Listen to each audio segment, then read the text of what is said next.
परंपरा, प्रतिष्ठा, अनुशासन को ध्यान में रखते हुए जब भी हम फर्स्ट इंडियंस की बात करेंगे तो दो लोगों की बात करते हैं कि भारत के पहले राष्ट्रपति कौन थे और भारत के प्रथम प्रधानमंत्री कौन है। First prime minister of India, अब ये किसी को नहीं पता है तो वो एकदम माथे में गोली मारी जाएगी, क्योंकि ये तो सभी को पता होता है। नॉन अलाइंड मूवमेंट कि जब दुनिया दो धड़ों में बटी हुई थी तब कुछ समझदार देश, जैसे कि मैंने लास्ट टाइम भी बोला था, हमारे जैसे कुछ समझदार देशों ने ये कहा कि हम किसी भी मूवमेंट का पार्ट नहीं बनेंगे। और प्रिंटिंग प्रेस इंट्रोड्यूस जब होगा तब उसमें कुछ तो छापेंगे, कपड़ा तो बनाएंगे नहीं या कुछ और तो करेंगे नहीं, समोसे तो तलेंगे नहीं।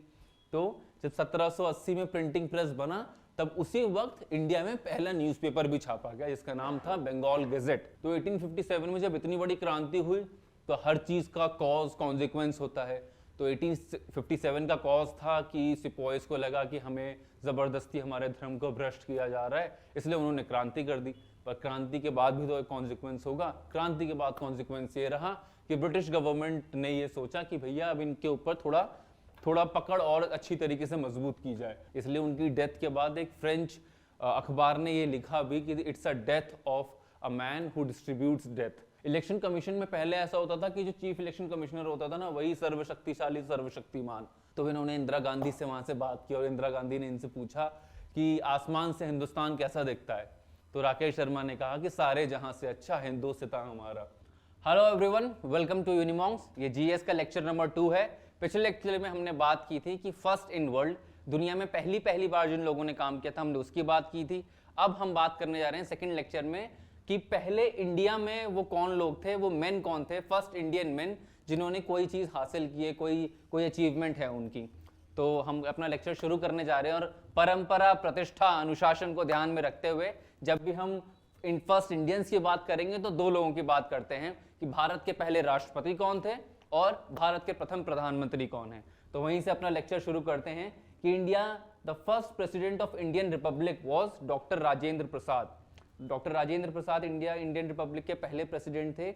ये थे वैसे कौन doctor Rajendra Prasad? Active politics में कब आए? जब 1917 में गांधी जी चंपारण गए थे। 3 काठिया सिस्टम जो है वो अलग चीज है कि वो क्या था, कैसे था, पर गांधी जी ने अपनी पूरी फ्रीडम मूवमेंट की शुरुआत चंपारण मूवमेंट से ही की थी। और वहां पे बिहार चंपारण में डॉक्टर राजेंद्र प्रसाद उन्हें मिले। ये वैसे पेशे से लॉयर थे और फिर ये नेशनल मूवमेंट में कांग्रेस ज्वाइन किया इन्होंने और कंधे से कंधा मिला के बाकी फ्रीडम फाइटर्स के साथ चले। दूसरे हैं first prime minister of India. अब ये किसी को नहीं पता है तो वो एकदम माथे में गोली मारी जाएगी, क्योंकि ये तो सभी को पता होता है। तो पहले प्रधानमंत्री डॉक्टर जवाहरलाल नेहरू थे। और इनकी अगर अचीवमेंट्स की बात की जाए, हालांकि अनफॉर्चुनेटली अभी जब भी यूट्यूब या कुछ खोला जाए तो कुछ अलग ही और मिसलीडिंग सा ही खुलता है इनके बारे में, लेकिन जो अचीवमेंट्स है वो काफ़ी ज़्यादा अच्छी रही हैं इनके। चाहे वो फॉरेन पॉलिसी से रिलेटेड नैम हो, नॉन अलाइंड मूवमेंट कि जब दुनिया दो धड़ों में बटी हुई थी तब कुछ समझदार देश, जैसे कि मैंने लास्ट टाइम भी बोला था, हमारे जैसे कुछ समझदार देशों ने ये कहा कि हम किसी भी मूवमेंट का पार्ट नहीं बनेंगे और किसी भी ग्रुप का पार्ट नहीं बनेंगे और अपना एक नॉन अलाइंड मूवमेंट, एक अपना ही देश अपने तरीके से चलाएंगे। तो वो आइडिया देने वाले, फॉरेन पॉलिसी के इतना बारीक और इतना अच्छा आइडिया देने वाले पंडित नेहरू थे, पंडित जवाहरलाल नेहरू। इसके अलावा इन्होंने इंडिया के अंदर भी बहुत सारे काम किए, चाहे वो सोशलिस्ट, जो हमारी जो सरकार इस वक्त पिछले 70-75 सालों से हमारा जो आज़ाद देश चल रहा है, वो जो सोशलिस्ट विचारधारा पे चल रहा है, थोड़ा सा उसका टिल्ट उस तरफ है, वो भी नेहरू की ही देन है। या जो भी साइंटिफिक टेम्परामेंट इस वक्त इंडिया में, चाहे वो IIT हो, चाहे वो IIMs हो, या फिर ये जो बार्क है, भाभा एटॉमिक रिसर्च सेंटर, ये सब नेहरू जी की ही देन है। उसके बाद first Indian to win Nobel prize. पहले इंडियन कौन है नोबेल प्राइज जीतने वाले? रविंद्रनाथ टैगोर। ये एक पॉलीमैथ थे। पॉलीमैथ यानी कि वो इंसान जो बहुगुणी है, जिसे शायद ही कोई ऐसी चीज़ है जो इनको नहीं आती थी, लिखना, पढ़ना, गाना, सुनना, मतलब सब कुछ ही। इतना मैथ्स, पोएट भी थे, जितने ही अच्छे पोएट थे उतने ही अच्छे मैथमेटिशियन भी थे। तो ये पहले इंडियन थे जिन्हें नोबेल प्राइज़ मिला था और इनके काम का नाम था गीतांजलि, जिसके लिए इन्हें नोबेल प्राइज़ दिया गया था। आगे बात करेंगे कि नोबेल प्राइज़ कैसे दिया गया और क्या है। वैसे ये नोबेल प्राइज़ 1895 के अराउंड एल्फ्रेड नोबेल थे, वो जब मर गए थे, जब उनकी डेथ हो गई थी, तब उनकी विल, मतलब उनके पास इतना पैसा था कि उसको डिस्ट्रीब्यूट करने के लिए ये नोबेल पीस प्राइज शुरू किया गया। एंड अपेरेंटली यही अल्फ्रेड नोबेल थे जिन्होंने डायनामाइट का इन्वेंशन किया। इसलिए उनकी डेथ के बाद एक फ्रेंच अखबार ने ये लिखा भी कि it's a death of a man who distributes death, क्योंकि डायनामाइट, हालांकि उसका काम ये था कि वो लोगों, मतलब साइंटिफिक टेम्परामेंट के लिए, साइंटिफिक कामों के लिए डायनामाइट का इन्वेंशन किया गया था, पर वो इवेंचुअली आर्मी में यूज़ होने लगा और लोगों की किलिंग के लिए यूज़ होने लगा। खैर वो बात अलग है। तो नोबेल पीस प्राइज दिया जाने लगा था 1901 से, 1901 से नोबेल पीस प्राइज दिया जाने लगा, 1901 से दिए जाने लगा। और पीसी, ये अगर आपको याद करना है कि किस तरीके से, तो ये 5 फील्ड में, ब्रॉडली 5 सेक्टर्स में दिया जाता है। इसको याद करने के लिए आप ऐसे याद कर सकते हैं कि PCM physics, chemistry, M maths नहीं है, एम मेडिसिन है, then literature and peace prize, जो नोबेल पीस प्राइज है वो दिए जाते हैं। किसके नाम पे दिए जाने लगा? अल्फ्रेड नोबेल के लिए, और उन्होंने ही डायनामाइट का इन्वेंशन किया था। और पहले इंडियन कौन है जिन्हें मिला Nobel peace prize? Rabindranath Tagore. ठीक, उसके बाद first president of Indian National Congress. Indian National Congress के पहले प्रेसिडेंट कौन है? कांग्रेस बहुत ज़्यादा न्यूज़ में भी है आजकल, जो एक भारत जोड़ो यात्रा चल रही है कन्याकुमारी से कश्मीर तक, तो उस हिसाब से भी ये थोड़ा नया मुद्दा भी है। और वैसे भी इंडियन नेशनल कांग्रेस कब बनाई गई, उसके पहला प्रेसिडेंट कौन है? तो ये 1985 में एक बॉम्बे सेशन हुआ था। बॉम्बे में 72 डेलीगेट्स एक साथ इकट्ठा आए थे कि बहुत हो गया यार ये ब्रिटिश गवर्नमेंट का शासन, ठीक है बैठ के ज़रा बात करते हैं कि कैसे हमारा एक से रहे, ये जो बाहर से लोग आके हमारे ऊपर रूल कर रहे हैं तो हमारा एक से रहे। तो उसके लिए 72 डेलीगेट्स ने मिलकर 1985 में बॉम्बे सेशन किया। दिसंबर का महीना था, 9 से 12 तारीख के बीच में, और उसके पहले प्रेसिडेंट थे WC बनर्जी। हालांकि ये एक और वो है कि अभी इसी के साथ मैं आपको बता देता हूँ कि पहले प्रेसिडेंट थे तो कांग्रेस की स्थापना, जो फाउंडिंग फादर है उनमें से एक का नाम है A.O. ह्यूम, जो ब्रिटिश गवर्नर थे। वो पूरी अलग चीज़ है कि उन्होंने इसलिए बनाया कि एक सेफ्टी वॉल्व थ्योरी है कि इंडियन सब बहुत ज़्यादा परेशान होने लगे थे, वो चाहते थे कि हमारा एक से आने लगे, तो इसलिए उन्होंने कहा कि ठीक है अगर एक इन्हें रिप्रेजेंटेशन दे दिया जाए, इनकी एक से रहे हमारी ब्रिटिश हुकूमत में, तो शायद ये कुछ ऐसे काम नहीं करेंगे जो हमें ज़्यादा परेशान करेंगे। जैसे 1857 की क्रांति हुई थी, तो वो सेफ्टी वॉल्व थ्योरी के अराउंड ये कांग्रेस का जो निर्माण हुआ था वो हुआ था, और उसके पहले प्रेसिडेंट WC बनर्जी थे। ओके, आगे चलते हैं। उसके बाद ये सब कांग्रेस की ही इंफॉर्मेशन है कि first Muslim president of Indian National Congress Badruddin Tyabji.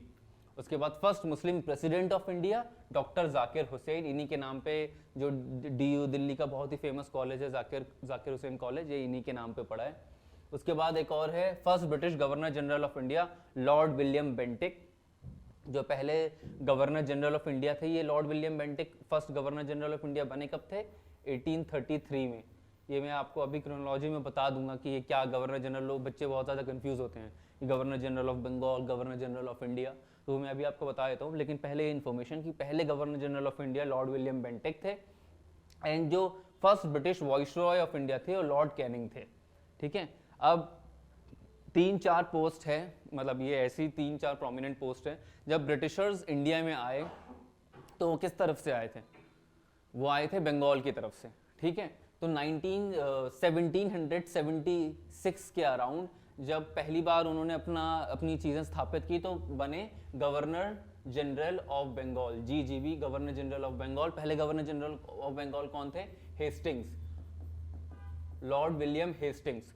उसके बाद 1833 में चार्टर रूल आया, क्योंकि इसके बाद पहले तो गवर्नर जनरल ऑफ बंगाल बने, उसके बाद जैसे जैसे ब्रिटिश एम्पायर एक्सपैंड हुआ फिर मद्रास में भी गवर्नर जनरल बने, एक और प्रोविंस में गवर्नर जनरल बने, लेकिन चीज़ों को और ज़्यादा सेंट्रलाइज करने के लिए गवर्नर जनरल ऑफ इंडिया बनाया गया। और किसके तहत बनाया गया? चार्टर एक्ट ऑफ 1833 के तहत। तो 1774 में गवर्नर जनरल ऑफ बंगाल बने। उसके बाद 1833 में गवर्नर जनरल ऑफ इंडिया बने, और पहले गवर्नर जनरल ऑफ इंडिया कौन थे? Lord William Bentinck. कौन से चार्टर? चार्टर एक्ट ऑफ 1833 के तहत बनाया गया। किस लिए बनाया गया? क्योंकि अलग अलग जगह के जो प्रोविंस के जो सीनियर्स थे या जो चीज़ों को हेड कर रहे थे, अलग अलग प्रोविंस को, चीज़ों को और ज़्यादा सेंट्रलाइज करने के लिए। उसके बाद 1857 की क्रांति हुई, जो सिपाही म्यूटिनी हुई, मंगल पांडे वाली जो स्टोरी है आप पढ़ोगे अपनी 12th की हिस्ट्री की बुक्स में। तो 1857 में जब इतनी बड़ी क्रांति हुई तो हर चीज़ का कॉज कॉन्सिक्वेंस होता है। तो 1857 का कॉज था कि सिपॉइस को लगा कि हमें ज़बरदस्ती हमारे धर्म को भ्रष्ट किया जा रहा है, इसलिए उन्होंने क्रांति कर दी। पर क्रांति के बाद भी तो एक कॉन्सिक्वेंस होगा। क्रांति के बाद कॉन्सिक्वेंस ये रहा कि ब्रिटिश गवर्नमेंट ने ये सोचा कि भैया अब इनके ऊपर थोड़ा पकड़ और अच्छी तरीके से मजबूत की जाए, तो चीज़ें और ज़्यादा सेंट्रलाइज हुई। 1857 में 1857 की क्रांति हुई, 1858 में ये गवर्नर जनरल ऑफ इंडिया बदल के वॉइसरॉय कर दिया गया, वॉइसरॉयज। और पहला वॉइसरॉय इंडिया का कौन था? Lord Canning. तो इस तरीके से कहानी है। उसके बाद गवर्नर जनरल, उसके बाद अभी आगे मैं आपको दिखा देता हूँ ये चेंज। चलो चलो चलो, the first governor general of free India Lord Mountbatten. तो फिर गवर्नर जनरल्स बनने लगे वॉइसरॉयज के बाद। वॉइसरॉय रहा जब तक इंडिया आज़ाद नहीं हो गया। उसके बाद ये ट्रांजिशन पीरियड आ गया था। इसमें इस वक्त ये फाइनल हो गया था कि इंडिया को आज़ादी मिलेगी जब लॉर्ड माउंटबेटन आ चुके थे इंडिया में। और जब वो आ गए थे तो जो फ्री इंडिया था, इंडिया को जब आज़ादी मिल गई थी और जब पार्टीशन चल रहा था इंडिया पाकिस्तान के बीच में, तो जो फ्री इंडिया था उसके पहले गवर्नर जनरल थे लॉर्ड माउंटबेटन। और जब वो चले गए तब भी बने। अभी तक ब्रिटिश सेटअप, तो आज तक आज़ादी के 75 साल बाद तक भी हम बहुत सारे ब्रिटिश सेटअप को कैरी फॉरवर्ड करते हैं। तो उसके 1-2 साल बाद तक भी गवर्नर जनरलशिप रही। तो सी गोपालाचारी जो पहले इंडियन थे वो गवर्नर जनरल ऑफ इंडिया बने। बहुत सारे एग्जाम्स में क्वेश्चन आता है कि the first and the last Indian to be the governor general of free India. पहले भी यही थे और फिर उसको बदल दिया, पूरी तरीके से उस सिस्टम को खत्म ही कर दिया गया। आखिरी भी यही थे जो इंडियन थे, वो सी राजगोपालाचारी थे। काफ़ी ज़्यादा इंपॉर्टेंट है। Now the first man who introduce printing press in India. India में प्रिंटिंग प्रेस किसने पहली बार इंट्रोड्यूस किया था? जेम्स हिकी ने। ठीक है, कब किया था? 1780 में, 1780 में। पर प्रिंटिंग प्रेस इंट्रोड्यूस जब होगा तब उसमें कुछ तो छापेंगे, कपड़ा तो बनाएंगे नहीं या कुछ और तो करेंगे नहीं, समोसे तो तलेंगे नहीं। तो जब 1780 में प्रिंटिंग प्रेस बना तब उसी वक्त इंडिया में पहला न्यूज़पेपर भी छापा गया जिसका नाम था बंगाल गैजेट। उसका एक और नाम है कोलकाता जनरल एडवाइजरी, CGA। तो अगर पहला प्रिंटिंग प्रेस कब छापा, किसने छापा? जेम्स हिकी ने। कब छापा गया? 1780 में। और जिस न्यूज़पेपर को इन्होंने छापा उसका नाम क्या था? बंगाल गैजेट। एक और नाम है Calcutta general advisory. First Indian to join ICS। अब ये इस आज के टाइम पे तो जितने भी लोग इसकी प्रिपरेशन कर रहे हैं CUET की, उसमें बहुत सारे लोग जो DU और ऐसे BHU कॉलेजेस में जाना चाहते हैं, या लास्ट इंटरव्यू भी जो मैंने अपने स्टूडेंट्स का लिया, अपने स्टूडेंट्स नहीं, मतलब जिन स्टूडेंट्स का मैंने इंटरव्यू लिया उसमें उन्होंने भी बोला कि हमें IAS बनना है। बट उससे पहले ICS चलता था, इंडियन सिविल सर्विसेज।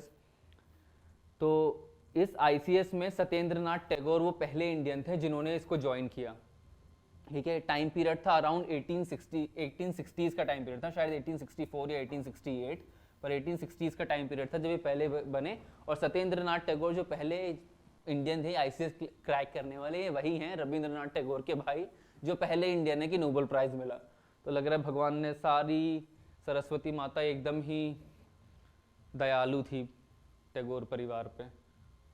पर पता नहीं है मेरी PPT मेरे लिए दयालु, बस आ गई। उसके बाद first man in the space. पहला इंसान कौन था स्पेस में जाने वाला इंडिया की तरफ से? राकेश शर्मा। कब गए थे? 1984 के टाइम पे। 1984 के टाइम पे राकेश शर्मा वो पहले इंडियन थे जो गए थे स्पेस में। और जिस स्पेस क्राफ्ट से ये गए थे उसका नाम था सुयोज। ये एक रशियन क्या, उस वक्त तो सोवियत यूनियन का पार्ट था, सोवियत यूनियन ही पूरा एम्पायर था जो चीज़ों को चला रहा था। तो वहीं से ये टेक ऑफ किया गया क्योंकि इंडिया का इंफ्रास्ट्रक्चर उतना प्रोमिनेंट नहीं था 1984 में। और ये राकेश शर्मा ही हैं कि जब ये स्पेस में गए तो इन्होंने इंदिरा गांधी से वहाँ से बात की और इंदिरा गांधी ने इनसे पूछा कि आसमान से हिंदुस्तान कैसा दिखता है। तो राकेश शर्मा ने कहा कि सारे जहाँ से अच्छा हिंदुस्तान हमारा। तो ये राकेश शर्मा हैं, the first man in the space. The first Indian commander in chief of India general Cariappa, ये रहे।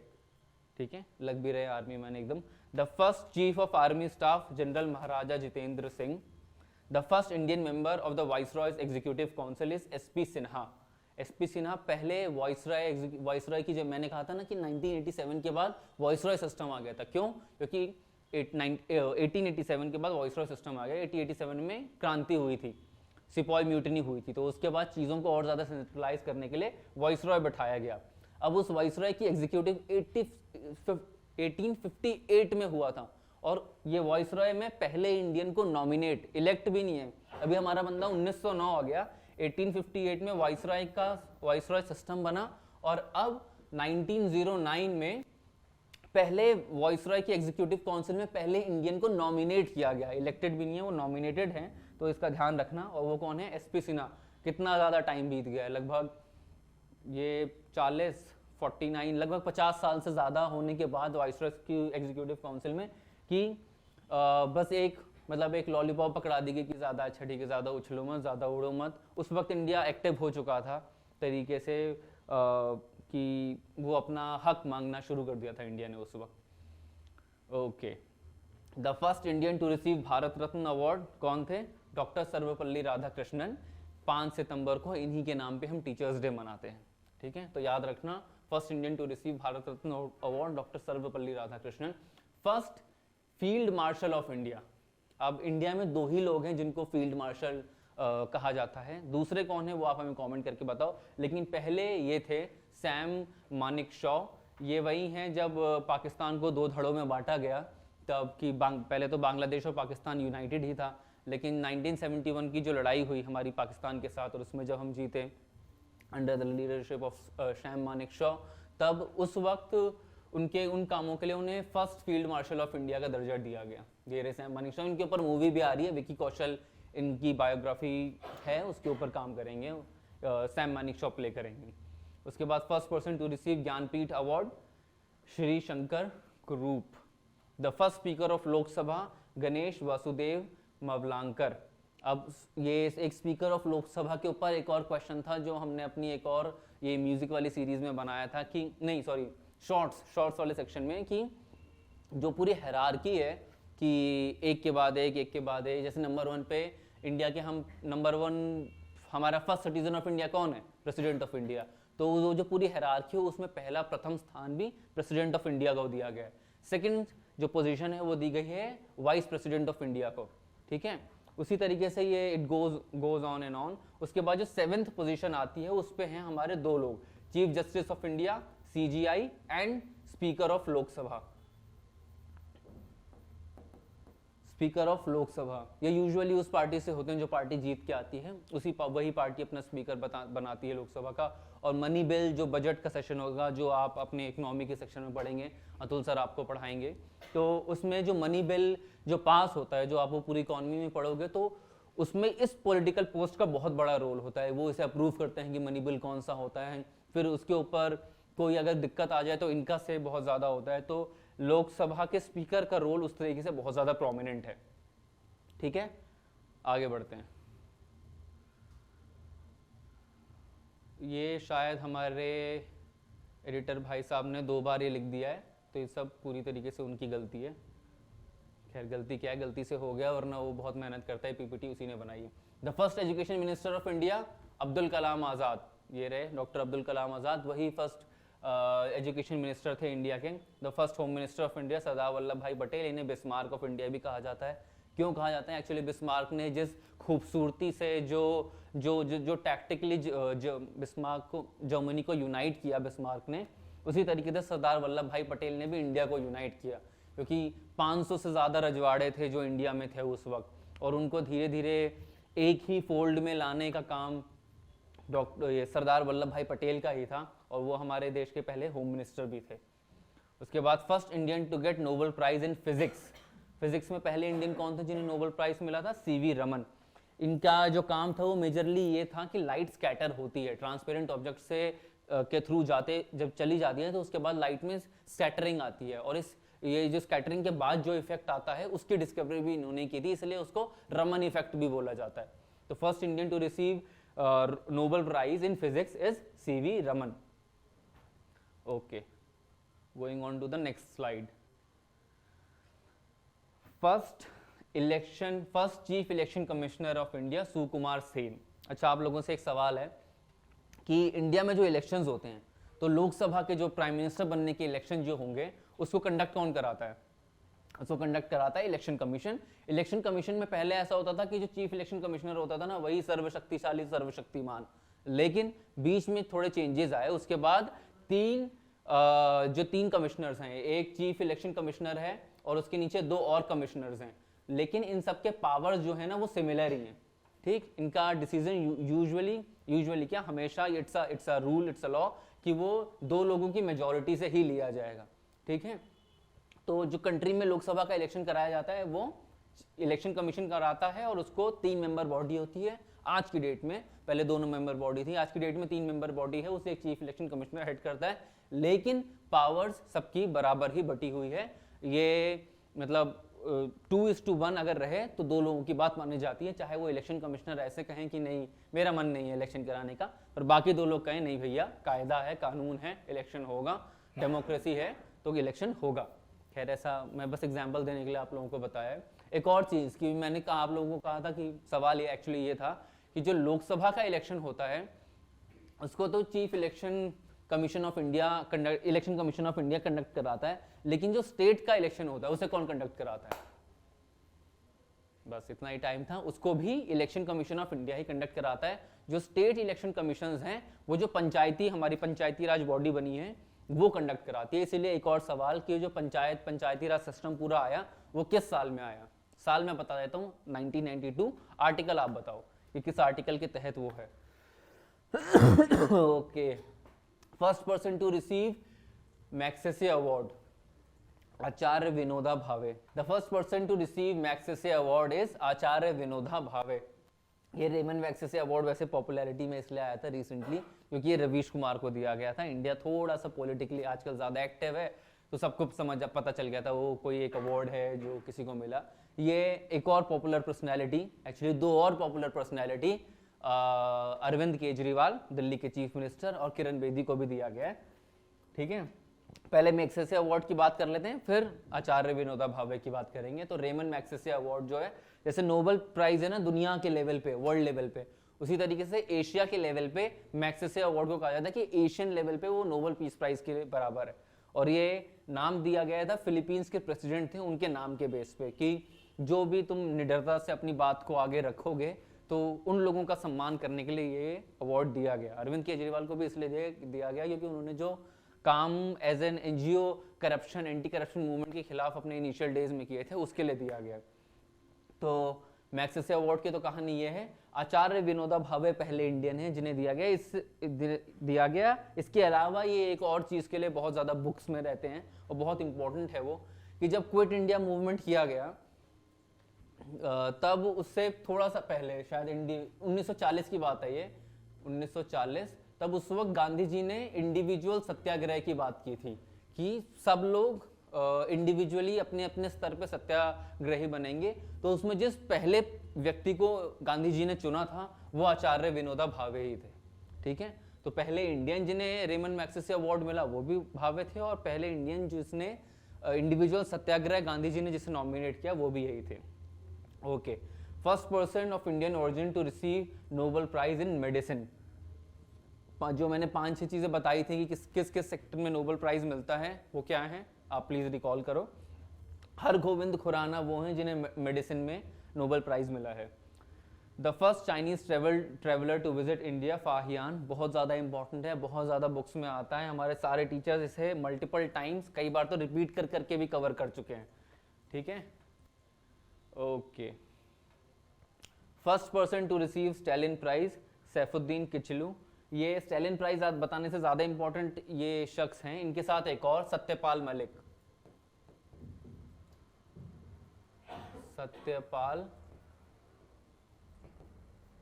मलिक, सैफुद्दीन किचलू एंड सत्यपाल मलिक। अब ये दोनों व्यक्ति कौन हैं? इससे ज्यादा इंपॉर्टेंट ये है कि जलियांवाला बाग मैसेकर आप सबने सुना, जनरल डायर का नाम सुना, लेकिन वो हुआ क्यों? क्योंकि इन दोनों लोगों को पकड़ लिया गया था और जब इन लोगों को पकड़ा था तब पंजाब में एक प्रोटेस्ट हुआ था उसी जलियांवाला बाग में कि इन दोनों को छोड़ दिया जाए, और उसी के लिए फिर जनरल डायर आए और उन्होंने इतना पूरा मैसेकर हुआ। फिर इसी के बाद 1919 में वो जलियांवाला बाग इंसिडेंट हुआ था, इसी का जवाब देने के लिए आपकी अब बुक्स में आप पढ़ोगे नॉन कोऑपरेशन मूवमेंट 1920 से 1922 तक जो चला है वो इसी जलियांवाला बाग का इंसिडेंट का जवाब देने के लिए जो कुछ रीजंस थे उसमें से एक बहुत प्रोमिनेंट रीजन ये था कि जलियांवाला बाग मैसेकर हुआ है, उसके लिए ब्रिटिश गवर्नमेंट को माफी मांगनी चाहिए और जो प्रोटेस्ट हो रहा था वो इन दोनों सैफुद्दीन किचलू और सत्यपाल मलिक को छुड़ाने के लिए हो रहा था। And for the fact the first person to receive Stalin prize Saifuddin Kitchlew. The first foreigner to receive Bharat Ratna is Abdul Ghaffar Khan. It's Khan Abdul Ghaffar Khan. एक और क्वेश्चन है जो इससे ज्यादा इंपॉर्टेंट है, वो ये है कि फ्रंटियर गांधी किसे कहा जाता है, क्योंकि नॉर्थ वेस्टर्न प्रोविंस में खान अब्दुल गफ्फार खान थे, और इनका एक और वो है, एक छोटा सा ऑर्गेनाइजेशन या मूवमेंट था जो लोगों की हेल्प करते थे, रेड शर्ट्स, उन्हें खुदाई खिदमतगार भी बोला जाता है, ठीक है। तो खान अब्दुल गफ्फार खान पहले फॉरेनर थे जिन्हें भारत रत्न अवार्ड मिला। The first person to resign from the cabinet from the central cabinet, जब इंडिया आज़ाद हो गया और पहली बार सरकार बनी, तो उस सरकार से इस्तीफा देने वाले पहले मंत्री कौन थे? श्यामा प्रसाद मुखर्जी। आजकल तो इंडिया में कोई इस्तीफा दे ही ना, लेकिन वो एक टाइम था जब बहुत सारे नेता लोग या बहुत सारे पॉलिटिशियंस जिन्होंने आज़ादी की लड़ाई ले ली, वो उनके प्रिंसिपल्स उनके लिए, मतलब फॉर सोसाइटी अच्छे बुरे हो सकते थे, बट वो इंडिविजुअली ऐसे प्रिंसिपल्ड होते थे कि वो इस्तीफा देने में ज़्यादा हिचकते नहीं थे। तो एक 1950 में, ये हालांकि इन्होंने इस्तीफा क्यों दिया मैं थोड़ी सी कहानी बता दूं तो आपको शायद ज़्यादा रिटेन्ड रहे ये वाली बात। श्यामा प्रसाद मुखर्जी आज की पॉलिटिकल सेटअप में काफ़ी ज़्यादा पॉपुलर नेम भी है, जो हमारी करंट रजीम है वो काफ़ी ज़्यादा इनका नाम लेती भी है। तो 1950 में एक लियाकत नेहरू पैक्ट हुआ था, ठीक है, उसको दिल्ली पैक्ट के नाम से भी जानते थे, क्योंकि जब पार्टीशन हुआ तब दोनों ही देशों को जख्म लगे और दोनों ही देशों ने बहुत ज़्यादा संघर्ष किया, बहुत ज़्यादा झेला। तब उस वक्त ये कहा गया कि जब भी लड़ाई हो जाती है तब उसका नेक्स्ट स्टेप क्या होता है, जब सब बर्बाद हो जाता है, सारी लड़ाई हो जाती है, सारा एकदम सरफुटबल हो जाता है, तब होता है कि चलो ठीक है, बैठ के बात करके चीज़ें सुलटा लेते हैं, क्योंकि पहले तो हमें अकल आती नहीं है। तो हम जब बाद में करते हैं, ये 1950 में दिल्ली पैक्ट या नेहरू लियाकत पैक्ट के तहत ये किया गया, तो उसमें बोला गया था कि रिफ्यूजीज जो दूसरे कंट्री में भाग भाग के चले गए हैं वो अपने कंट्रीज में वापस चले जाए, और जो उनकी प्रॉपर्टीज है उन्हें डिस्पोज ऑफ करके वापस आ सकें अपने देश में।